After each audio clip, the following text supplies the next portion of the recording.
भारत ने जारहियत करके जो फाश गलती की उसका खमियाजा इसे ज़रूर भुगतना होगा। शायद वो समझ बैठे थे हम पीछे हट जाएंगे, हम इस जंग को मंतकी अंजाम तक पहुंचाकर दम लेंगे।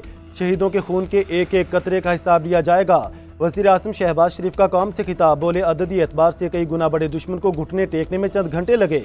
इंडिया के 5 जंगी तैयारे मार गिराए। जो तैयारी इंडिया का गरूर थे वो अब खाक बन चुके हैं। शाहीनों ने फिजाओं में ऐसा तूफान बर्पा किया जिससे दुश्मन चीख उठा। मुसल्लह अफवाज के सरबराहान और हर सिपाही को सलाम पेश करता हूँ। शाहीनों ने दुश्मन पर कारी ज़रबे लगाई जो वक्त का मरहम भी नहीं भर सकता।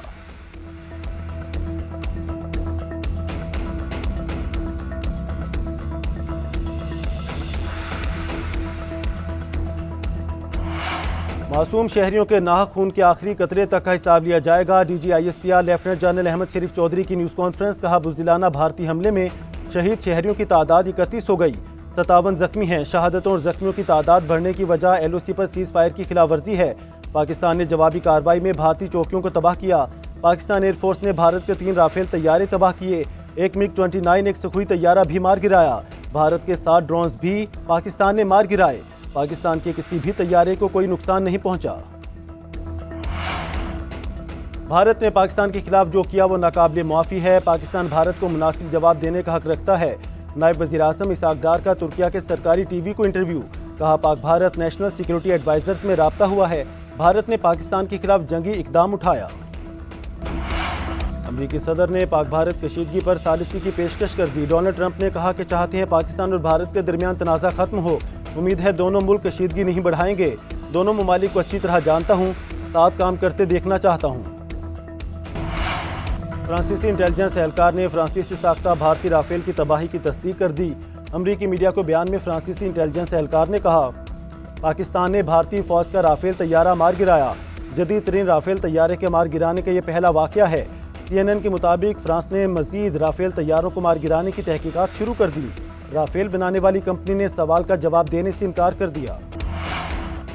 कौमी सलामती कमेटी ने अफवाज पाकिस्तान को जवाबी कार्रवाई का मुकम्मल इख्तियार दे दिया। पाकिस्तान भारत को 1 का जवाब 2 से देगा। वज़ीर आज़म शहबाज शरीफ ने कहा कि सारी कौम अपनी बहादुर मुसल्लह अफवाज के साथ है। पाकिस्तान की खुदमुख्तारी, सालमियत और वक़ार पर कोई आंच नहीं आने देंगे।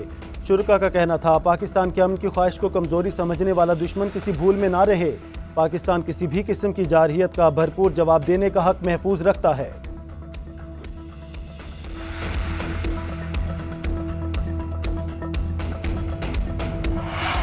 आज रात कोई आतिशबाजी हो सकती है। भारत ने जो बुज़दिलाना कार्रवाई की उस हवाले से हमारा उधार बाकी है। अभी भी पाकिस्तान और भारत के दरमियान झड़प होने का इम्कान है। वज़ीर दिफा ख्वाजा आसिफ कहते हैं, हमने सिविलियन आबादी को निशाना नहीं बनाया। राना सनाउल्लाह ने पार्लियामेंट हाउस में सहाफ़ियों से गुफ्तगू में कहा, भारत को मुंहतोड़ जवाब दिया जा चुका है। भारत ने मज़ीद कोई जारहियत की तो फिर जवाब दिया जाएगा।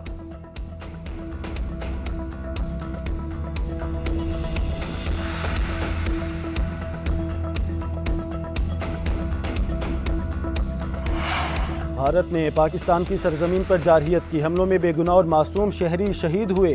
भारतीय जारहियत का मुनासिब जवाब दिया जा रहा है। पाक फौज मुल्क की सालमियत की दिफा के लिए हमवक्त तैयार है।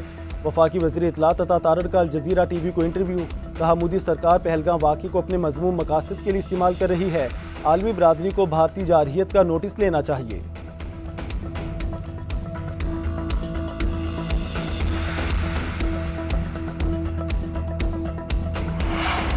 Army chief general Syed Asim Munir की एयर हेडक्वार्टर आमद। Air chief marshal Zaheer Ahmed Babar Sidhu से मुलाकात। आर्मी चीफ ने एयर चीफ एयरफोर्स के शाहीनों को भारतीय जारहियत के मज़मूम मंसूबे को फ़ौरन नाकाम बनाने पर खराज तहसीन पेश किया। एयरफोर्स को एक बार फिर दुश्मन के मुताद्दिद जहाज़ मार गिराने और अपना लोहा मनवाने पर बेहद सराहा। आर्मी चीफ ने तीनों सर्विसेज के माबैन बेहतरीन ताउन को भी सराहा।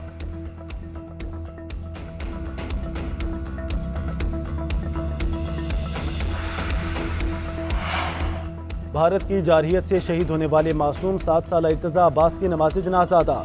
सदर आसिफ अली जरदारी, वज़ीर आज़म Shehbaz Sharif, army chief general Syed Asim Munir की शिरकत। वफाकी वज़रा इसहाक डार, ख्वाजा मोहम्मद आसिफ, अता तारड़, सीनियर फौजी अफसरान और जवानों ने भी शिरकत की। इर्तज़ा अब्बास शहीद पाक फौज के लेफ्टिनेंट कर्नल ज़हीर के बेटे हैं। आज़ाद कश्मीर के इलाके दवारंदी में भारत की जारहियत के नतीजे में शहीद हुए।